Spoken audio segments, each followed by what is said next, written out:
Днес ще ви разкажа за Small World. Игра на битка, игра за надмощие, игра с мистични същества и игра с мъничко прецакване. Small World е игра за Area Control или контрол на територии.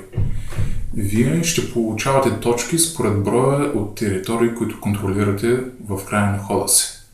Колкото повече точки, толкова по-богат ставате. Колкото по-богат, толкова по-печеливш на края на играта. Ето какво можете да намерите в голямата кутия на малкия свят. Има няколко карти, които обясняват на играчите какво прави всяка една от расите. След малко ще видите и различните раси. Има указания с правила. Има два двустранни борда. Те са за различната бройка играчи. Този тук е за двама играчи, от другата страна за трима. И този, който се разтваря, е за 4 и 5. Също така може да откриете всичкия този материал, като започнем от самите раси, техните специалности, монетките, които всъщност са вашите точки и самите същества, които ще се борят за този малък свят. Това е игралното поле за 3 играчи. Тук са броя на ходовете, които трябва да бъдат изиграни. В края на 10-ти ход се гледа кой има най-много пари. Играчът с най-много пари печели. Как се печелят пари? Когато в края на вашия ход вие притежавате територии. В случая аз ще спечеля 4 пари, ако притежавам само тези 4 територии. И как се печелят самите територии? Има едно основно правило. За да се завземе дадена територия, са ви необходими 2 война. Ако на тази територия вече има нещо друго, да речем планина, или някакви неутрални племена, или пък чужди войски, селяци, примерно, вие ще трябва да добавите броя на тези картончета, за да ги завземете. Примерно, за да завземете тази планина, на вас ще ви трябват вече не 2, а 2 плюс 1. 3 война. За да завземете това поле, на вас ще ви трябват също 3 война. И за да завземете тези блата, на вас ще ви трябват 2 плюс 2, за да се справите с тези 2 селяци. Тоест общо 4. Тези се заминават. Така, вие сте спечелили 3 територии в края на вашия ход.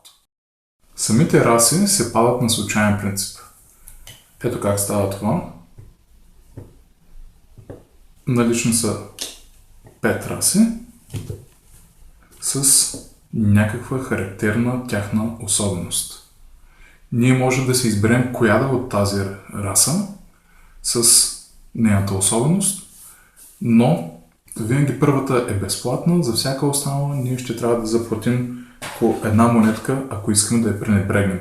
Пример, харесвам си джуджетата, поради някаква причина, и за да ги взема, аз ще трябва да платя 1 монетка на амазонките, 1 монетка на плъховете и така вземам джуджет.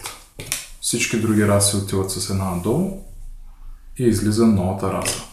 Скелети, героичните скелети. Броя на войници, които ще вземем от дадена раса, зависи от комбинацията на двата показателя. Амазонките, примерно, бихме взели 6 плюс 5, защото тук са тунелните амазонки, които броят из тунелите. Тоест 5 плюс 6 ще вземем общо 11 амазонки. Ако се спрем на джуджетата, както в моя случай преди малко, бих взел 3 плюс 4, 7 джуджета. 7 за богатите джуджета.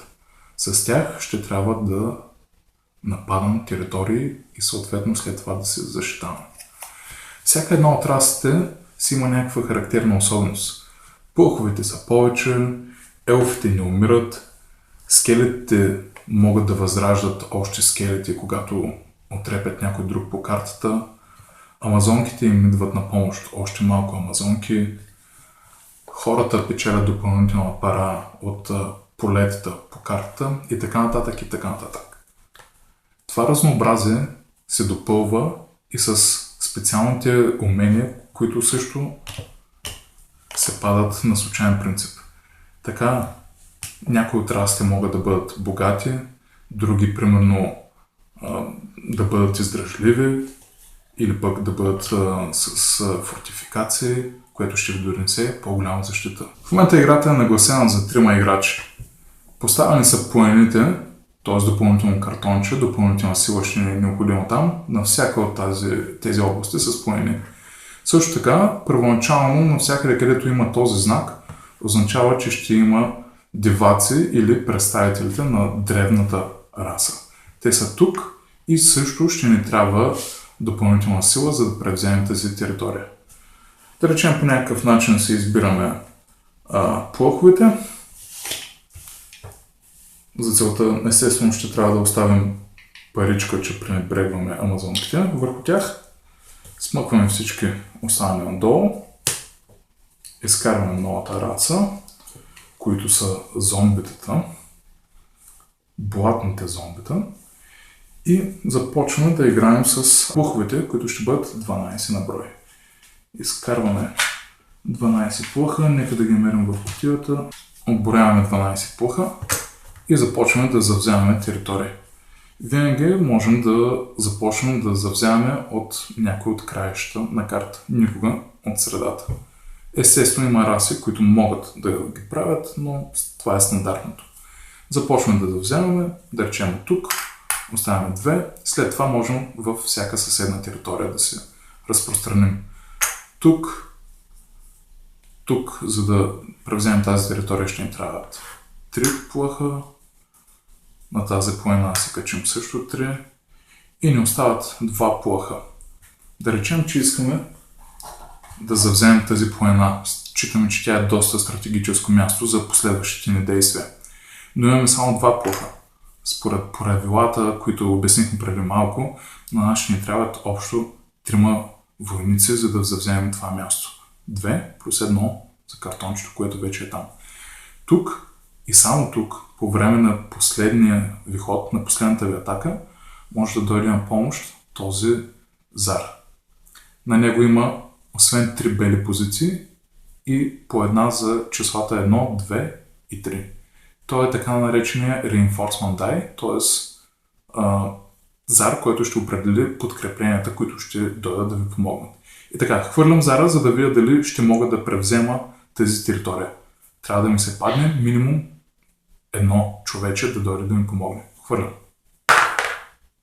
В случая не се падна, шансът беше 50 на 50, така че аз няма да мога да завзема тази територия и тези плъхове мога да ги оставя някъде другаде, за да пазят от следващия играч. Това е ред на втория играч.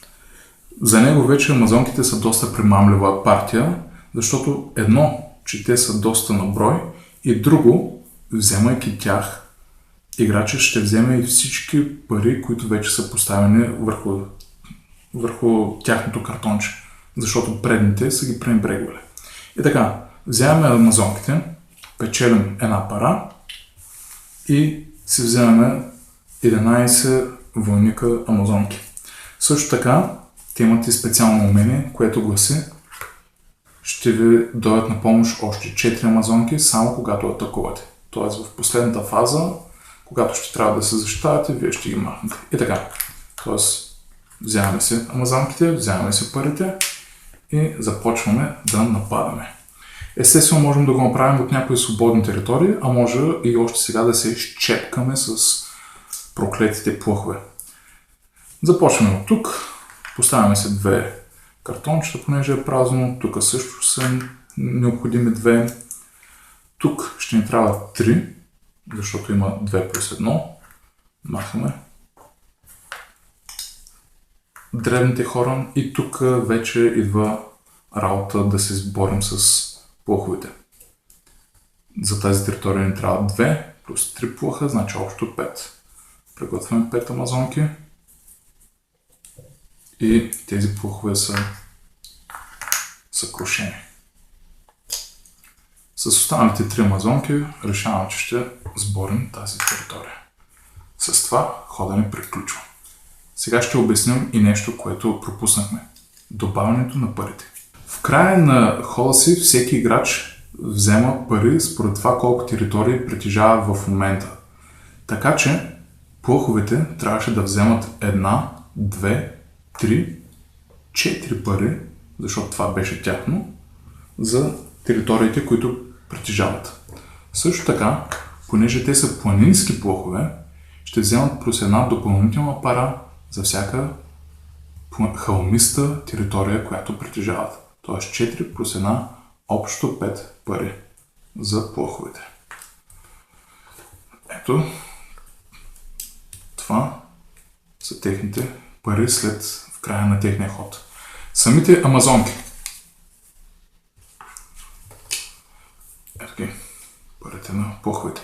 Самите амазонки в края на своя ход ще получат 1, 2, 3, 4, 5. Също 5 пари в края на своя ход. Гледаме дали имат някакво специално умение. О, да. Pillaging. Това ще рече, че за всяка територия, в която са оттрепали някого, ще получат плюс една пара. Това се случи в тези 3 територии. Тук отрепаха древни хора, а тук плъхове, т.е. 5 плюс 3, общо 8 пари за амазонките. И така, в края на първия ход, амазонките имат 8 пари, а плъховете 5. След като се изтощи даден тип войска, ние можем да я сложим в опадък или в деклайн, както е в оригиналните правила. Поставянето на войската ни в деклайн не отнема целия ход, т.е. ние нямаме право да нападаме по време на този ход. Обръщаме просто картончето от другата страна и също така обръщаме и всички наши войници. Нещо повече, трябва да оставим само по един войник на територия. По този начин ние си отслабваме много позициите, но в следващия ход ще имаме право да изберем свежи сили, за да се отмъстим.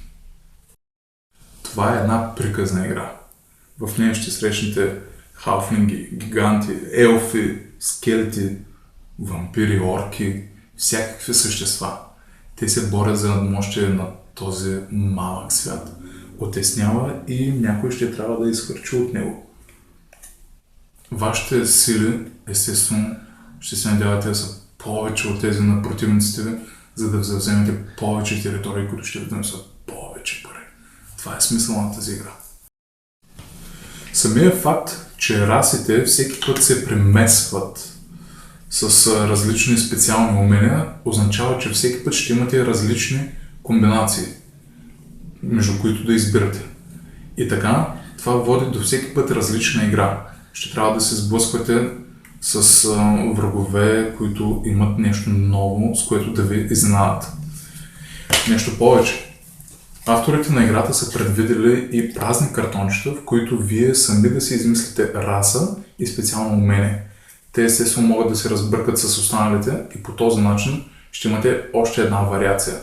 Всъщност точно по този начин са направени и експанжените, т.е. разширенията за тази игра. Фенове по света са давали предложения, изпитани и авторите на играта просто са ги включили. Играта може да се играе с 2 до 5 души. Също така подходяща възраст е между 8, бих казал от 8 нагоре. Дъщеря ми се справи чудесно и много се забавлявахме, дори ме би 2 пъти. Продължителността на самата игра, мисля, че ще ви отнеме някъде между 40-50 до час.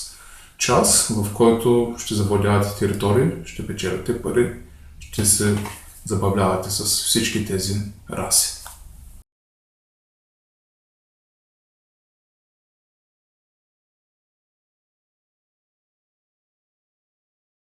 Абонирайте се за канала, посетете сайта и гледайте другите клипове.